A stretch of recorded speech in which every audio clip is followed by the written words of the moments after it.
salaam gars yi maa ngi nuyu ñoo la xamante ni ñoo ngi seetaan vidéo bi guddi ñu koy seetaan bëccëg bokkoo leen si ndaxte yéen li ngeen def du yoon da ngeen di tricher. léegi nag tey ñetti histoire abonné laa la andil te ñetti yëpp ñaari affaire lañ bokk première bi mooy affaire jinne la forcément deuxième mooy dee ndaxte xam naa dee ñëpp ko ragal. léegi nag première histoire bi day wax si benn nit boo la xamante ni dañ ko suul te deewagul waaye dafa rax si ay affaire yu jinne tout ça après di ngeen gën a comprendre. deuxième bi nag histoire nit ku dee deekiwaat di ngeen ne c'est impossible tout ça mais xool leen bu baax rek déglu leen te dafa xaw a ndoro première histoire bi mais bokkuñu c'est complètement différent. dina troisième histoire bi mën naa ne moo dàkk si vidéo bi loolu tax ma def ko si fin bi pour que seetaan lépp. troisième bi nag si benn affaire bu garaaw lay wax ci wàllum njabar maanaam liggéey xanaa la ñu liggéey benn nit ba mu gaañu wante bu mu faatoo mu ñëwaat démasqué koo la xamante ni moo ko def loolu déjà war naa ne moo dàkk si vidéo bi kon seetaan ni bu vidéo bi jeex benn affaire lan di wax aimé leen nga abonné wu ma wax leen fekk dëgg bu la seetaan vidéo bi. Get inside! Hurry! Izo story. léegi nag gars yi pour ma histoire bi abonné bu mu ko raconté moom ma koy envoyé si Instagram nee na nag histoire bi du moom moo ko dund waaye si seen village histoire bi ñëpp a ko xam. moom nag nee na moo ngi dëkk si benn village bu ndaw ci côté Kédougou nee na foofu noonu ñëpp a xam histoire El Hadj Saliou. ok kan mooy El Hadj Saliou El Hadj Saliou nekkoon na benn paa boo la xamante ci biir village bi la dëkkoon ñëpp benn affaire lañ ko seedal dafa baax tey te amul benn problème. moom nag comme paa yi nekk ci biir waa dëkk bi rek fa la juddoo fa la màggee fa la yaroo looloo tax dañuy dajaloo si benn genre garab benn garabu guy chaque ngoon fa lay nekk. préciser waat ni village bi nekk na benn village boo la xamante ni dafa ndaw dëkk bi bëriwul ni ñëpp a xamante kon boobu looloo tax à chaque fois ñëpp dinañu gis El Hadj Saliou presque chaque jour ndaxte garab bi ci biir si digg village bi la nekk. bref comme ni ma leen ko waxee El Hadj Saliou nekk na benn waay boo la xamante ni ñëpp a ko xamee ci mbaaxteem loolu tax waa village bi à chaque fois dañ koy bàyyi xel évidemment ndaxte comportement am dafa xaw a calme par rapport ak ñeneen ñi. te en plus ma préciser waat leen beneen affaire boo la xamante ni abonné bi préciser na ko nee na El Hadj Saliou am na benn jabar te am na ay doom genre père de famille la. xam naa ne fi ngeen toog nii yéen ñëpp yéen a ngi ne Izo toja yeex wi saa yi jaaral si digg bi nga wax histoire bi ndax yéen ñëpp xam ngeen ne affaire bi commencé wul nii. bref quelque temps après waa village bi commencé la ni comportement El Hadj Saliou commencé na di changer day toog ñu ko gis muy waxtu wala mu jéeg saay rek muy dox di génn village bi dem côté àll bi ñoom ñëpp nag ñu xool loolu ñu ne kii nii est-ce que nekkul di dof wala sax dof na ndaxte gars yi dañoo seetlu ni bu ñu wax ak moom day jéeg saay rek commencé di ree wala jéeg saay rek di wax leneen. est-ce que yéen a comprendre genre ñëpp xam nañu heure kii nii xel bi mooy loolu ci lañ demee si jabaram ñu ne saa yi yow sa jëkkër ji lan moo ko dal jabar ci nag ci la ko ne ci la leen ne moo ñu laajte tout ça ci leen ne mais man comprendre ma ndaxte man tamit genre même man mi dama commencé am ay problème gars yi neen comme ba genre problème jabar ji ci la expliqué que ni chaque guddi même gént benn gént rek lay gént genre day am benn nit buy ñëw si moom benn affaire la ko wax nee na dama la jox alal bu bëri waaye danga ma war a delloo beneen affaire. automatiquement waa village bu ñu déggee jabar ji lu mu wax rek ci ni ko commencé ji ñu ne dafa dem si sëriñ pour am alal yi tout ça El Hadj Saliou bu mu déggee loolu ci la ne non loolu du ko mës a def ndaxte junnit la. léegi nag lu tax waa village wax ko loolu ndaxte pratique yooyu noonu dafa courant si dëkk bi benn day jéeg saay dem si seen sacrifice benn affaire rek mu jéeg saay commencé di am alal di am ay nag et tout ça. comme ça jéeg saa di tekki mais du doon benn alal boo la xamante ne alal bu lew la. le plus souvent ñu koy def yëpp si benn affaire la ñu mujjee dañuy def lu tax bu ñu gisee El Hadj Saliou ak jabar ji ni mu raconté tout ça ñu ne ko saa yi loolu ngay def mais bon El Hadj Saliou comme ni ma leen ko waxee mu weddi loolu carrément te gars yi tamit mënuñ ko tamit bañ ndax El Hadj Saliou wax naa leen ñoom ñëpp benn affaire lañ ko xamee presque gëm yàllaam nekk na nit koo la xam dafa yiw fu mu toog day wér day te dafa jàng alxuraan déjà gars yi nag ci lañ ko ne peut-être du loolu mais bon en tout cas jamono mu ngi dox signes yi di commencé di gën a aggravé wu comme ni ma ko waxee day jéeg saay day ree di def ay affaires yu bizarre tout ça gars yi nag ci lañ ko commencé di ko jàppee noonu daan ñu ne kii nii daa nekk si benn phase boo la xamante ni peut-être dafa xaw a sonn stress la tout ça waa village bi commencé tuñ calculer tuñ ko. benn guddi fekkante ni géej jot na El Hadj Saliou mu ngi si jàkka ji jàpp na mu ngi ci biir di jullee tout ça mu ngi si digg mbooloo bi mu jéeg saay rek daanu. ci digg julli bi gars yi nag ñoom ñu arrêté lépp ci lañ ñëwee si moom mooy gars yi buy salame ñu ñëw si moom ñu fekk ni dafa sedd guy buñ ko xoolee gars yi ñu ne kii nii de dee na. tey quelques semaines waa dëkk bi yëpp yëg nañ ko El Hadj Saliou gaañu na ñoom ñëpp a choqué wu dati nekk na nit ko la xamante ni amul benn problème de santé ñu yàggul kuñ ko wax rek day jég saa rek naan non kii ni sànq suba gis naa ko romb naa ko comprendre ngeen genre cas yooyu noonu dafa jég saa rek dee waa dëkk bi affaire bi jàpp leen choc. peut-être jabar dina foog naa ni jaru sax ma leen koy wax dati jëkkëram moo gaañu mooy foofu di jooy gëmeewul sa affaire bi comme waa dëkk bi rek instant yooyu noonu lendemain bi tag gars yi heure yi confirmé nañ gaañu na ci lañ ko jëlee sangu ko defar ko tout ça ñu teg ko di ko julli pour après dem suuli ko moment yi ne exactement rek ci la am na kenn benn xale ku nekk mooy si gars yi fu ñu jullee tout ça rek mu ne kii nii yëngatu na bu mu waxee noonu si dëgg julli bi carrément wax dëkk bi yëpp presque mooy góor yi fa taxaw yëpp ñu ne ñu xool ko ñu ne kii lu muy wax nii imam bi ci la jege see mu xool mu ne non kii gaañu na mu ñëw si xale bi expliquer ko mu ne non peut-être yenn saa yi day des benn dernier suuf et tout ça mu bëri xel daal mu ne saa yi li nga gis du loolu gars yi ne ah ok loolu mooy premier signe boo la xamante ni jàpp leen ko bu baax après loolu ñu jël ko yóbbu ko cimetière. bu ko paree julli ba suul ko ñu génn cimetière bi bàyyi ko seen ginnaaw instant yooyu noonu ci seen xel El Hadj Saliou nekkatul wante lu ñu xamul El Hadj Saliou mu ngi dund. léegi nag gars yi ci début vidéo bi ne woon naa leen ci histoire bi am na affaire jinne léegi nag ñu commencé 3 jours après fekkente ni jabat yi mooy toog fekk genre El Hadj Saliou gaañu na genre mooy seen tradition yooyu noonu foog naa ni ci Sénégal ñëpp a koy def jabat yi mu ngi toog léegi nag ñëpp a ngi koy wër xaw na laa ko war a expliquer tout ça bref en tout cas jabat yi mu ngi si néegam 3 jours après ma précisé waat ci ay guddi ay xaaju guddi fekkante ni ñëpp a tëdd ci la jabar El Hadj Saliou yeewoo ci ay dëgg nelaw lan moo ko waral ndaxte am na nit kuy fëgg si buntam moom nag moment yooyu noonu ci la tiitee ndaxte instant yooyu noonu kan moo mën a fëgg ci ay xaaju guddi moom mu déglu waa ji di fëgg rek ci la ne kan la rek ci la déggee benn baat ne ko soxna tijji ma dama sedd instant yooyu noonu jabar ji tiitaange ci la ko jàppee ndaxte xàmmee na baat bi baatu jëkkëram. El Hadj Saliou moo nekk si biti jabaram tiit na loolu ndaxte de soxna la ko woowee presque moom kese moo koy woowee loolu turam la ñu si des yëpp dañ ko jox benn surnom yi tout ça fàtte naa ko mais bon instant yii noonu leer na ko à 100% jëkkëram rek moo mun nekk si biti mais dee na looloo tax saa yi nee na man du ma tijji noonu la fa toogee ba ëllëg si suba saa yi te en plus mooy ko mu fëggee mooy benn yoon bi rek fëggaatul moom toog na noonu la fa toogee ba lendemain bi bref. fekkante naaj bi jug na nit yi bu ñu duggsee jabar ji mu ngi tiit ñëpp laaj ko ñu ne lan moo xew waxul dara ndax dafa jàpp ni lu mu dégg démb mooy baatu jëkkëram est-ce que du si xelam kese. dafa teg ni baat boobu noonu ci géntam la ko dégg wala sax peut-être daa halluciné bref jabar ji noonu la jugee mu génn si biti instant yi noonu kon ma la ko waxee heure yi affaire bi jàppee ko sérieux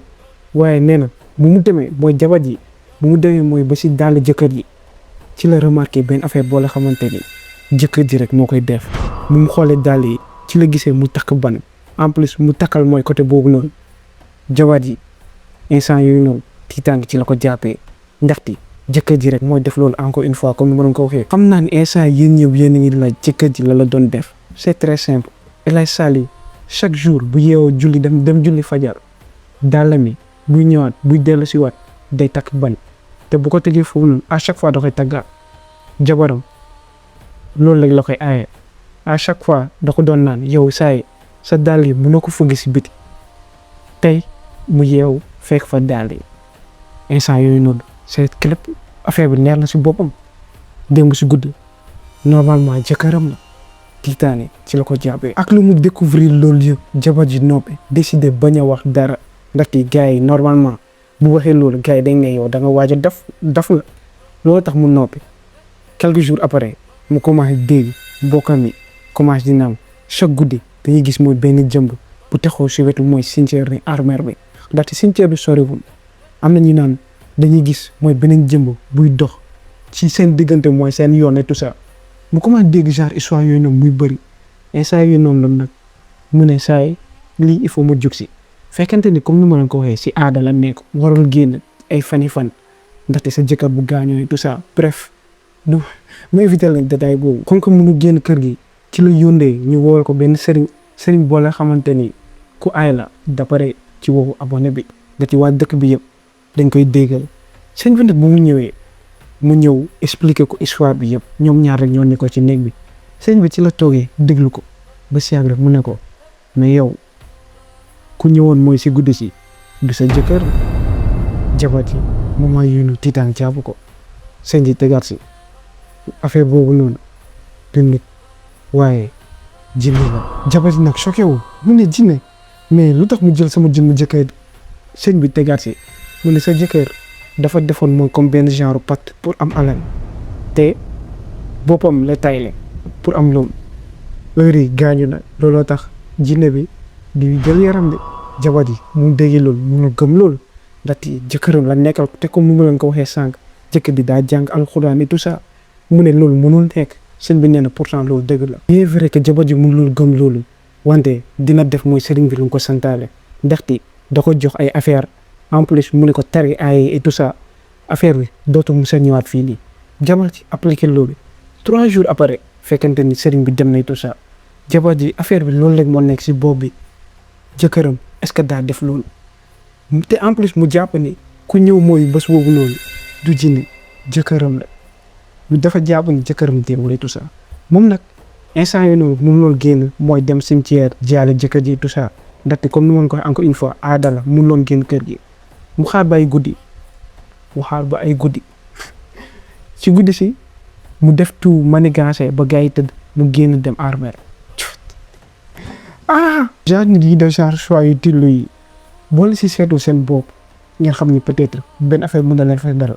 seet leen ñu si man mi toog fii ay 3 heures du matin di raconter histoire bi ak yéen tamit di déglu gars yi xooluñu bref ñu ñëwaat muy si histoire bi jabati nag ci la manigancé lépp ay xaaju guddi mu génn ndaxte aada bi da ko tere woon pour sax muy génn mais bon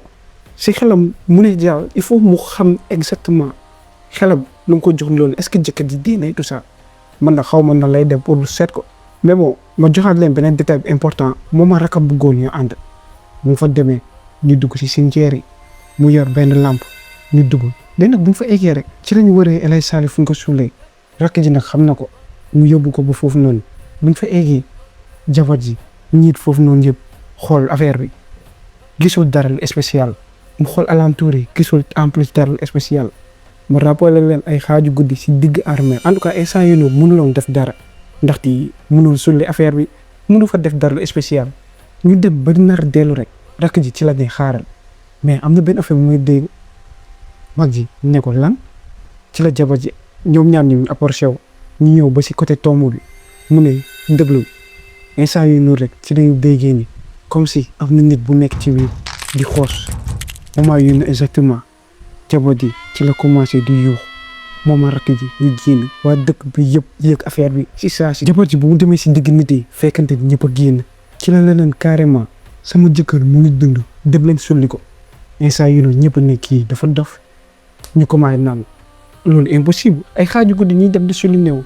ñëpp bañ ndaxte il faut mu am autorisation genre du moom kese moom mun a wax sulli ñu sulli instant yii noonu ñu ne saa heure yi mënuñ def dara ay mbokkam jël si ko dem yóbbu ko ci guddi si yëpp jabar ji dafa dëkkee jooy genre mais nag lendemain bi tat waa dëkk bi ñëpp a ñëw ñoom tamit ñu génn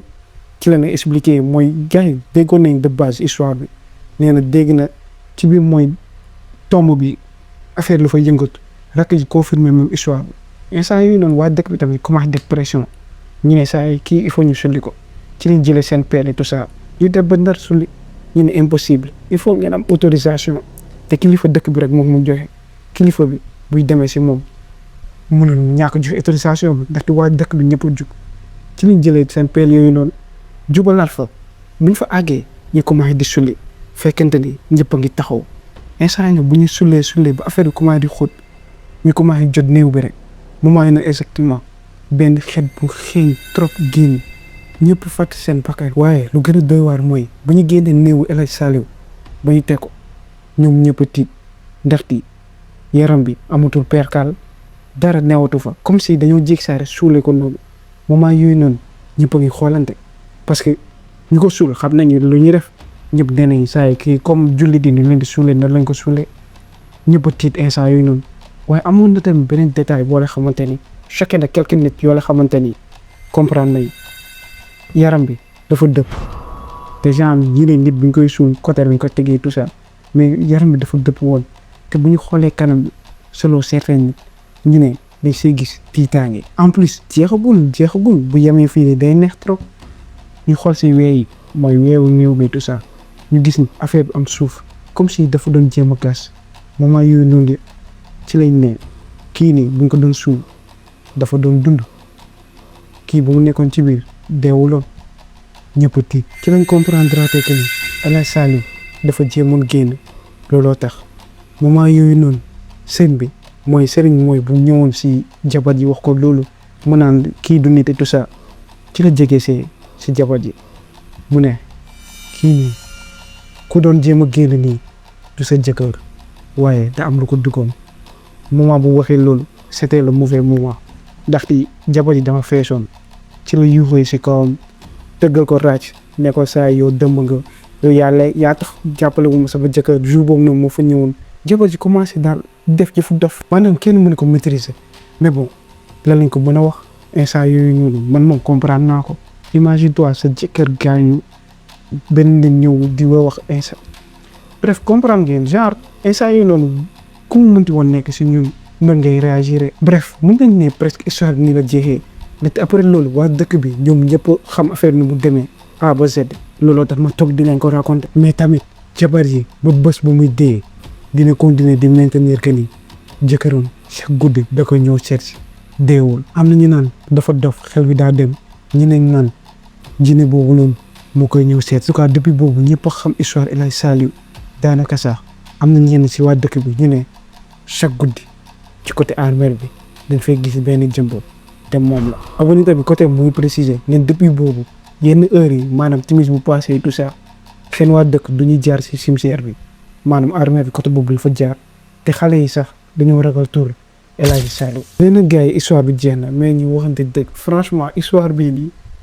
bokk na pour man daal xam naa chaque histoire bu ma netteel damay ne bokk na si top 3 mais bii moom forcément bokk na si ñetti histoire yu gën a tiitlu à part mooy histoire bu mooy ñëw raconter si fin vidéo bi sérieusement histoire dafa tiitlu sérieusement yéen nag wax la ma loola xalaat ci commentaire yi. léegi gars yi balaa ñoo dem mooy si dernière histoire bi heure bi mu ngi 3 heures du matin maa ngi reyante pour yéen gis ngeen sama sponsor café bi benn affaire laa leen ñaan bu fekkee ne aimé ngeen abonné wu ngeen loolu bu fekkee ne def góole ko ngeen def ko bu fekkee ne def ngeen ko ngeen def ngeen commenté lu nekk genre même bu fekkee ne def ngeen fa benn cœur ci commentaire yi baax na en plus ngeen partagé boo leen ko mënee léegi nag ñu dem si deuxième histoire bi. léegi nag gars yi pour deuxième histoire bi newoon naa ne au début vidéo mi dafa xawoon rëb première bi mais bon di nga gis ni bokkuñu dara presque mais am nañ affaire yoo la xamante ni genre thématique bi nit ku dee deekee tout ça dina si ñëwaat mais bon histoire bi benn abonné mi ngi ko envoyé si Instagram moom nag nee na histoire bi yaayam moo ko raconté moom dund ko en plus yaay ji nee na ñoom fële si seen village guddi bu jotee kenn du laal néew maanaam ci gàttal nit bu deewee ci guddi ñëpp koy daw dañ koy bàyyi si néeg bi ba lendemain bi ñu doog ko sang wala di ko def ay affaire ndaxte histoire Abdourahmane bi mooy pourvers lépp. ok gars yi comme ni ma ko waxee léegi abonné bi nee na ñoom fële seen dëkk guddi bu jotee timis bu paasee sax nit bu gaañoo kenn du ko laal ndaxte waa dëkk bi jàpp nañ ni instant yooyu noonu jinne yi ñoo ko moom jàpp nañ timis bu jotee tak nit bu deewee jinne yi dañuy ñëw tiim ko. léegi nañu commencé heure yi day am fekkee ni guddi ga tey ngeen dee saa yi tey doo leen nelaw. bref moom nag nee na ci benn guddi benn yaayu xale bu góor bu tudd Abdourahmane moo gaañu ndaxte yaay yi dafa feebaroon trop instant yooyu nag bu mu gaañoo waa village bi si saa si ñoom ñoom ñu yëg ko ci ñuy ñëwee commencé di jooy si saa si am na ko fa jóge dem ci beneen dëkk bi ndaxte Abdourahmane foofu la dëkk genre ay quelques kilomètres moo la séparé mu dem mu annoncé ko waa ji bu mu ñëwee boobu wax ko Abdourahmane si saa si jël mbutam daw si ñëwaat moo ñëw si kër yi pour xool yaayam mu fa eggee tak mu fekk fa borom xam-xam bu waa dëkk bi ñoom à chaque fois nit bu gaañoo ñoom ñooy ñëw taxawee tout ça bu fa egsee gars yi nee na saa yi mënoo dugg ndaxte xam nga ni fii ni muy demee mais xale bu góor bi maanaam Abdourahmane mu doon nangul déglu loolu ndaxte dina dafa bëgg gis yaayam gars yi téye ko mu forcé instant yi noonu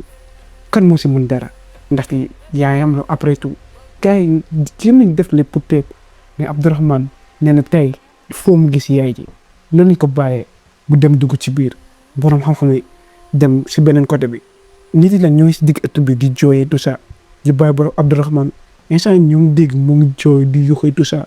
mais loolu yëpp c'est normal ndaxte yaayam moo gaañ ba benn moment rek gars yi seetlu ni foofu yëpp dafa xaw a calme mais bon gars yi ñooy seen occupation ñuy commencé defar dëgg bi tout ça rek ñu dégg benn yuxu bu fort comme si am na benn nit boo la xam ne dañ ko jam moment yooyu noonu waa dëkk mooy ñu fa toog si ëttu kër gi ñun ñu comprendre nañ que ni Abdourahmane moo nekk di yuux ci saa si ñëpp daw dem xoole buñ fa eggee tak lu ñu gis noonu duñ ko mus a fàtte ndaxte Abdourahmane mu ngi def yaramu leen di yuuxu yaay ji tee ko wante buñ ko xoolee ñu xam ne yaay ji carrément kii dundul mais gars yi lu leen gën a jaaxal yaay ji dafa bokk tee ko weey ñu ngi samp mooy si ndigg Abdourahmane deret bu bëri mu ngi si sotteeku gars yi bu ñu xoolee ndigg bi presque lépp a dagg comme si gaynde moo ko soogu moment yooyu jéemuñu sax comprendre ci lay jëlee tànk Abdourahmane xëcc ko instant yooyu noonu rek yaay ji ci la daanoo suuf presque comme si genre dee dafa dee carrément dee na bu yàgg noonu la daanoo suuf gars yi ji Abdourahmane génn ko si biti buñ ko fa àndee Abdourahmane comme si am na lu dugg si moom mu ngi yuuxu rek gars yi jëm nañ def le pour calmer ko moment yooyu noonu ñu fa nekk ñëpp tiit nañ xam nañ lan moo jóge xew ni yaay ji moo ko song loolu mooy firnde ni waa dëkk bi dañuy wax ci néew yi dëgg la. ci la mag ñu fa nekkoon maanaam borom xam-xam yi tourné mooy dugg si néeg bi tëj ko mais instant yi nag ci lay remarqué benn affaire yaay ji dañ ko muur benn drap bu blanc drap bi mu ngi xonk curat deret te en plus bu ñu xoolee kanamu yaay ji dee na loolu moom c'est sûr et certain dee na mais kanam bi comme si dafa nekk di ree gars yi noonu lañ tëjee bunt bi ñu ñëw toppatoo Abdourahmane instant yii Abdourahmane comme ni mën ko waxee encore une fois dafa mel ni am na lu ko dugg mu ngi yuuxu rek gars yi ci lay defee lépp pour jéem ko kabra mais buñ ko laalee ñu xool ni yaram bi dafa tàng jër ci li xamee ni Abdourahmane dafa feebar si saa si ñu jël ko dugg ko si néegam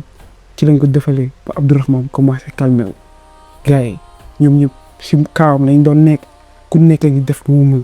ñii di ko joxe affaire ba Abdourahmane nelaw ñoom ñëpp fekkante ne ñoo ngi fa mag yi commencé di garder foofu noonu ñu si des ñëpp dem ñibbi lendemain bi tax gars yi ñoom mooy si Abdourahmane pour gars yi seet si ko tout ça xool moo ngi tane waaye bu ñu fa eggee ñu laal ko Abdourahmane moo ngi sedd kuy instant yooyu noonu ci lañuy xamee ni Abdourahmane faatu na. instant yooyu noonu waa dëkk bi bu ñu ko yëgee ñoom ñëpp a tiit ndaxte si benn kër am na ñaari dëkk waaye tamit ci lañ ko may dégg ay wax yu bëri comme par exemple am na nit yoo nga xamante dañoo nekkoon ci wetu Abdourahmane si guddi soos noonu ñu ne Abdourahmane dafa xulli woon bët yëpp mu ne leen sama yaay nee na il faut ma ànd ak moom il faut ñu dem daf ma soxla. bref après loolu abonné bi dafa gën a dëgër la ñuy wax si dëkk bi maanaam nit bu gaañoo si guddi kenn waru ko naan jour boobu noonu comme ni ma leen ko waxee suul lañu ñaari nit ci benn kër waa dëkk bi traumatisme boobu duñ ko mus a fàtte looloo tax abonné bi nee na yaay ji nee na ko histoire Abdourahmane moo gën a siiw wante am na yeneen yu bëri yu fa jot a xew. bref gars yi histoire bi ni la jeexee benn affaire laay wax saay jox ñu sa turu dëkk bi jox ñu sa turu dëkk ñu bañ fa dem saay muy bëccëg wala guddi ñun ñoo fa dematul fii nii gars yi waa team Izo kenn dematu fa saay wees waaw gars yi wax naa leen saay vidéo bi histoire yi doy war rek ñoo si nekk franchement nag histoire bi ragal na trop wees wéeri bàyyi dama xaw a tiit sax 3 heures du matin gars ñu dem si 3 heures ma dégg histoire bi ma daw dem tëddi ndaxte saa yi heure yi maa ngi commencé tiit franchement te newoon naa leen 3 heures histoire bi moo gën a tiitlu tey man est-ce que dinaa nelaw franchement en tout cas ñu dem fa gars ñu dem ok gars yi 3 heures mag dañuy histoire bi newoon naa leen affaire liggéey la maanaam ay affaire genre xon ay cumbukaay tout ça xaw na leen ko ma expliquer mais bref histoire bi abonné bi si boppam moo ko dund genre moom si boppam xam nga yaari dernier histoire yi gars yi da leen ko nettali tout ça mais bii moo ko dund moom nag muy nettali comme moom maamam bu jigéen dafa gaañu depuis bu mu amee 8 ans wante maamam bu jigéen ma jox leen turam carrément mu ngi tudd Yaa Aysatu maam ji nag dafa nekk nit ko nga xamante ni ñëpp ko bëgg mooy seen koñ ndax mu ne jamono jooju noonu kër maam la dëkkoon ñëpp ko bëgg mooy si koñ bi maam ji dafa baax et tout ça xam ngeen day mooy comme chaque jour histoire bi mun na mais bon maam ci mu jéeg saay benn jour rek fekkante ni mu ngi dëggal dara daru ko mu jéeg saay rek feebar bu métti si benn une semaine mu gaañu genre si une semaine la feebar mu gaañu léegi nag bu mu gaañoo si saa si mooy koñ bi mu dëkk am ñu naan ah yàlla rek moo ko yóbbu bien vrai que lépp lu mu am yàlla moo ko yóbbu ñeneen naan non dee bi am na leneen lu si rax mais boobu waa famille yàgg nañ dégg wax jooju noonu ñu ne seen yoon nekku si tu vois bëgguñu dugg si détails yooyu noonu ñu ne maam ji dee na heure nañ ko ñaanal rek. xam naa yéen a ngi laajte histoire maam ji nan la mën a liiw ak setam déglu leen bu baax abonné bi nee na ay at après maanaam xaw ma saa ñaata at la moom daal nee na ay at après fekkante ni jóge na fa ba ñëw fii ni ci Dakar instant yooyu noonu rek fekkante ni moom maam ji depuis bu amee 8 ans la nekk loolu moom it tout ça mu ne mu jékki saa rek mu commencé di ko gént affaire bi jaaxal ko mu ne chaque jour day gént maam ji te à chaque fois même gént la maam ji day toog si benn genre palansoir sol lu weex tàll waaye kanam bi du feeñ à 100%. nee na chaque guddi même gént bi te nee na à chaque fois benn détail tamit moo ko gën a jaaxal maam ji da koy ne dellul dëkk ba am na ku la fay woo dellul dëkk ba am na ku la fay woo même mooy même phrase yu noonu la di répété waat te neen à chaque fois maam ji bu waxee loolu rek day jég sa rek jóg mu yeewu te neen bu yeewoo rek instant yooyu noonu am na benn genre xet bu koy dal te xet boobu noonu instant yooyu noonu mooy première fois mu ko doon def fàttewulu ko jotu ko fàttaleku mais ay genre jour après rek xet boobu commencé ñëwaat si bopp bi ci la ne mais xet bii nii ndekete xamee naa ko xetu cuuraay sama maam bu mu doon taal bu ma nekkee xale la instant yooyu noonu neen affaire bi ci la ñëwaate si boppam bu mu nekkee xale maam à chaque fois dafa tàmmoon di taal benn genre cuuraay xet boobu noonu exactement à chaque fois bu yeewoo moo ñëwaat si néeg bi moom lay santi si néeg bi instant yooyu noonu comme ñun ñëpp genre ku mu doon dal loolu ngay xalaat ci la ne est-ce que du seexu maam mooy ñëwaat fii nii moom la neen comme que jullit la genre gëmmul affaire yooyu noonu nit dee tout ça nee na loolu mënul nekk muy dem rêve yi mooy lu muy gént noonu à chaque fois même affaire maam ji di ko ne dellul dëkk ba am na ku lay woo bu yeewoo tàkk xet bi affaire di dem di répété mais moom nee na waxu ko kenn mu décidé noppi muy ignorer rêve yi ba benn jour rek yaay ji loo si moom ci la ko ne yow sa tante dafa feebar bu metti te ci ay waxam yow rek lay woo instant yu noonu abonné bi nee na tiitaange jàpp ko nee na tante boo xamante ni toog na at déggu ko sax gisante wuñ nan la mën a woowee turam rek instant yu noonu yaay ji ne ko saa yi toogaay amatu jëlal oto nga dem mën na ngeen moment yu noonu amuloo sa envie dem mais bon il fallait que mu dem dati tante ji gars neen dafa feebar trop ci la jëlee oto dellu dëkk léegi nag bu fa eggee tout ça tak mu dem seeti directement tante ji bu fa eggee rek tante ji benn ay moom même phrase la doon répété yaa Aysatu baal ma yaa Aysatu baal ma même nag neen bu mu déggee loolu tak yaa Aysatu loolu mooy turu maam ji tante ji maam ji la nekk di baalu mais dét bu mu fa eggee ba léegi déggul turam affaire bi xaw ko jaaxal na affaire yooyu noonu yëpp jaaxal ko trop pour nga guddi moom bu mu eggee foofu noonu fa la fanaan xalaat ngeen deviner leen fu mu fanaan ci néegu maam ji maam ju gaañu woon ci néeg jooju la dem fanaan leen bu fa demee mu tëdd ay xaaju guddi tout ça rek comme d'habitude mu commencé di géntaat même di maam ji moo ngi toog wante bii waa benn détail moo changé dafa jékki saay rek jóg jaaxaloo moom abonné bi neen bu mu xoolee maam ji kanam bi amul dara gisul dara maam ji ñëw si moom romb ko rek mooy fi ñu nekk comme si kër googu noonu la mooy kër bu mu nekk actuellement kër maam ji génn moo ci néeg bi moom tamit mooy si génti mu topp maam ji dem ba egg mooy si benn garab bu nekk si ëtt kër yi joxoon ko nee na maam ji bu mu joxoñee garab bi ci la ne li ma rey fii la nekk te boo ko dindee di nga sauver sa tante ci safara abonné bi nee na maam ji nu mu ko waxee sax du baatam du baat bu mu doon dégg chaque jour en plus baat bi dafa changé complètement te dafa diis maam ji jéeg saa rek seey neen bu mu seeyee mooy si génti rek moom si saa ci la jug mu ñàkk tooy xeeb instant yooyu noonu ci la ne toogaay amatul loolu la jugee fekkente ne xaaju guddi la mu génn te mooy si garab maam ji mu joxoñoon si ëtt kër gi mu fa àggee mu jël lampe torche commencé di xool gisul dara wante bu mu torché ci kaw rek ci la gisee foofu noonu ci benn bant gars yi takk fa benn comme genre téere instant yooyu noonu abonné bi comprendre que ni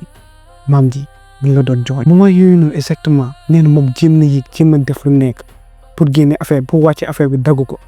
mais mënu ko woon jot instant yooyu noonu mu dem tëddiwaat lendemain bi ci ay fajar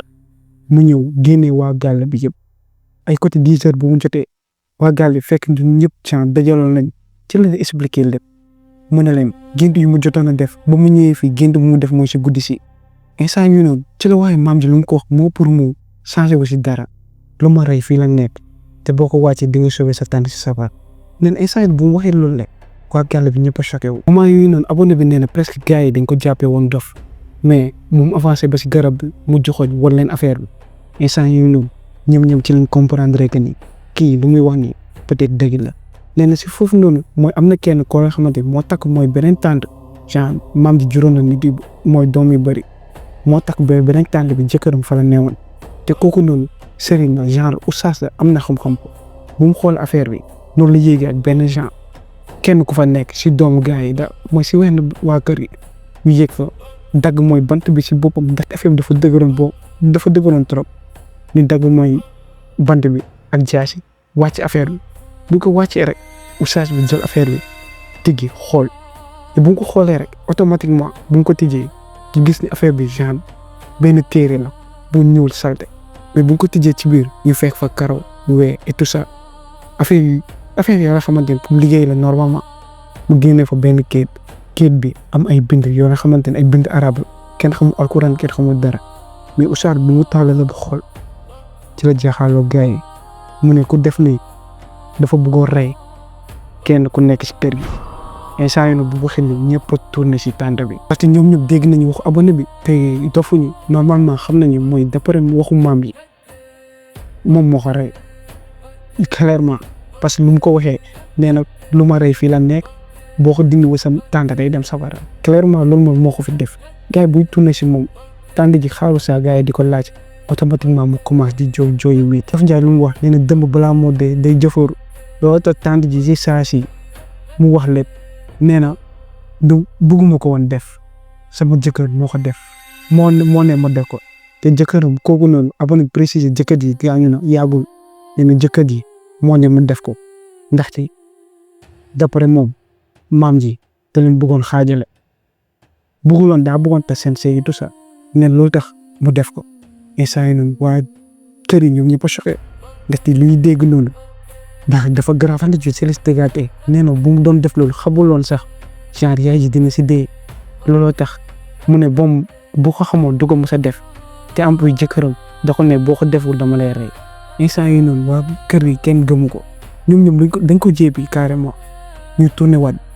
sëriñ bi jël mooy téere bi jël benn xal taal ko commencé di ko lakk bu ñu ko lakkee rek bu ñu ko tegee foofu di ko lakk rek commencé di tere ayare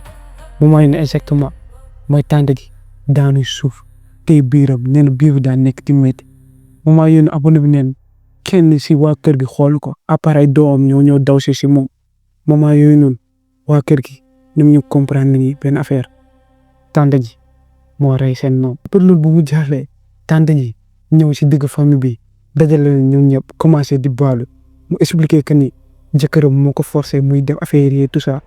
genre comme nu ma leen waxee sànq nee na yaay da leen bëggoon xaajale jëkkër ji moo ne bu def loolu te xamuloon ni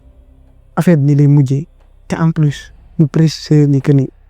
ci biir kër gi suul na fa affaire yi bëri moment yooyu noonu waa kër gi dañ ko gën a jiit ci ni ko jëloon ñu ne saa yi kaay woon ni lépp loo suul muy sulli di sulli bu mu paree waa kër yi ñu ne ko saa il faut nga génn mun ñu ko jëlee ñu génne ko ñu bedd ko si saa si mais des na ay détails yu important première bi mooy waa famille bi de un gars yi ñoom ñëpp dañoo bëggoon rey tante bi ndaxte ñu ngi bokk ndey bàyyi ñoom mënuñu comprendre lu mu def noonu surtout mooy yaay abonné bi ne bu mu fa jógee mu delluwaat yaay ji bu mu dégg histoire bi carrément daane saa yi ñëwaatal ndaxte kër googu na wóoratul bu mu ñëwaatee tak mu ne quelques jours après rek instant yooyu noonu mooy lu mu doon gént yooyu noonu genre géntatu ko ba benn jour rek ci la géntaate même gént bi waaye cette fois-ci affaire bi dafa xaw a différent ndaxte maam ji moo ngi toog mooy yaa Aysatu moo ngi toog kanam bi feeñ na carrément te en plus mu ngi leer nañi comme si dafa doon tàkk am na benn lumière bi ko wër ci la ko ne sama doom jërëjëf sauvé nga mu jàppale nga sa tante après loolu nee na ci la mujjee gént mooy maam ji wante bu mu yeewoo jour boobu noonu xeetu cuuraay bi xeeñ mooy si nekk bi mu ne affaire yooyu noonu détail yooyu noonu yëpp bu su ko wax yaa ngi ñu ma préciser leen mooy ay gént mooy cuuraay bi fii la ko waxee c'est la première fois kon am nga exclusivité mais nee na après loolu genre géntatul maam bi mais mooy tante ji depuis boobu tamit feebaratul et tout ça moo ngi jéem a dem mooy si nit yi di dox mbokk mais ñëpp a ko bàyyi à part peut-être quelques nit ñoo ko baal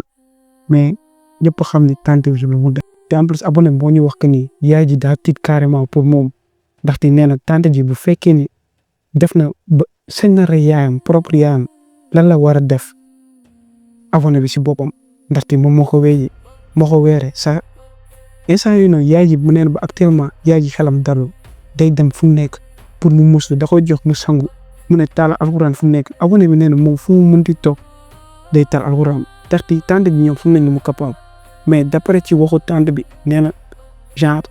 abonné bi da ko bëggal xolam ndaxte da ko libéré mais ñoom nee na seen yoon nekku si saa yow rey nga sa propre yaay yemal fi nga war a yem. histoire bi moom benn affaire rek lay confirmer nit loo mënti def ci lu bon wala lu baax doo deete doo ko gisaat de baax saa yàlla wax na ko si alquran nee na loo mënti def lu mu ndaw di nga ko gisaat loo mënti def tamit lu baax wala mu bon lu mu ndaw di nga ko gisaat tu vois loolu tax def lu baax rek loolu moo am solo loolu tax ma ne histoire dafa important tellement moo gën a important si pour man moo gën a am solo ci vidéo bi. gars yi vidéo fii la jeexee ñetti histoire bu nekk ni bu dee ñëwaat la presque boo xoolee loolu la boo leen xoolee loolu la te en plus pour man chaque histoire am na jàngat boo la xam ne bu ngeen ko si jëndee bind leen ko si commentaire yi bu la fàttee si abonné si chaîne bi mais abonné wu tamit si deuxième chaîne bi di ngeen ko fa gisaale normalement prochaine vidéo dans 2 jours comme temps yi nu ma la wax dama actif chaque jour dinaa tëmbal benn vidéo chaque 2 jours en tout cas saa yi aimé leen ngeen abonné wu ma jàmbali ak si yéen. mu ngi leen di xaar prochaine vidéo.